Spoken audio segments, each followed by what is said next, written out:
Are you making this ab mistake? Many people think they need to isolate their abdominal muscles in order to grow a good six-pack. What I'm going to show you today is how to actually train your core, not just for looks, but for better function. Get up and get down, get up and get down. If you want to build your abs for better core stability, you need to try the chaotic suitcase carry. All you're going to do is have a band holding a weight, and yes, you can do it with a dumbbell as well. But by just marching like this with the weight offset, your abs have to work like crazy to keep your body from tipping over. So you want to remain upright. Now, at first you can just start with a little marching, and yes, if you have more room, you could march further forward, but stay still. This is what I think can be really helpful, is just hold one knee up.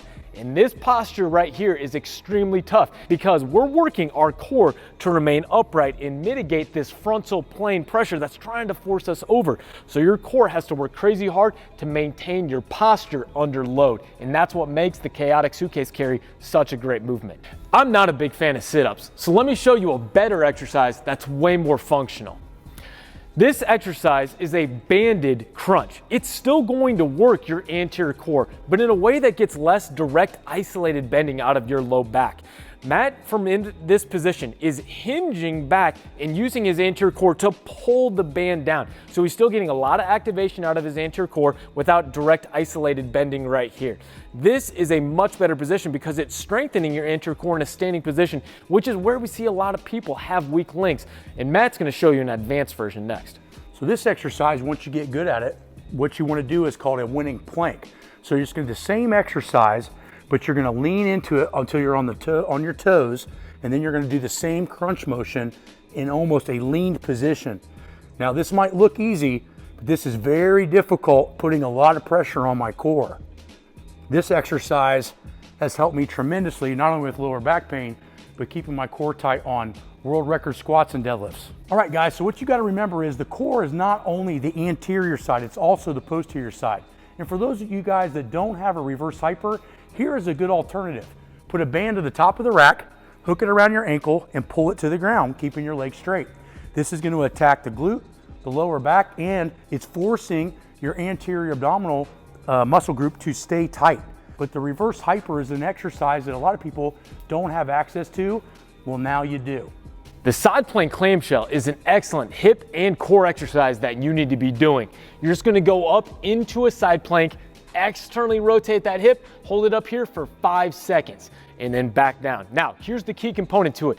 Just a clamshell is a very baby exercise that you give an old grandma. That's not how you're going to train an athlete. So here's what you're going to do. When you pop up into that side plank and then open up, you're training this downside hip to maintain this posture to keep your body from sinking back in.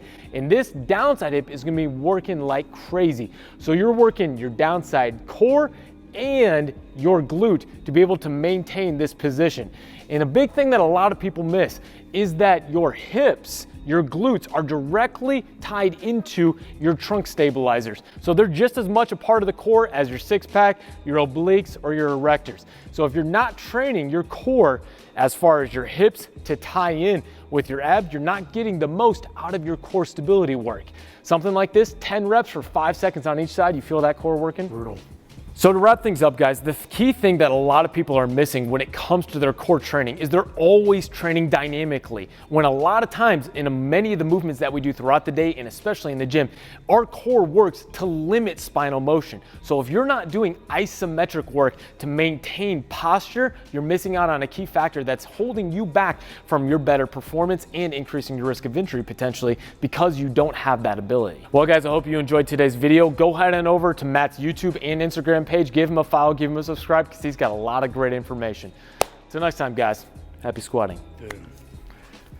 They say that energy flows where attention goes, so I pay no mind. Why waste my time with all these negative cats scratching? So caught up in their egos, these people have lost.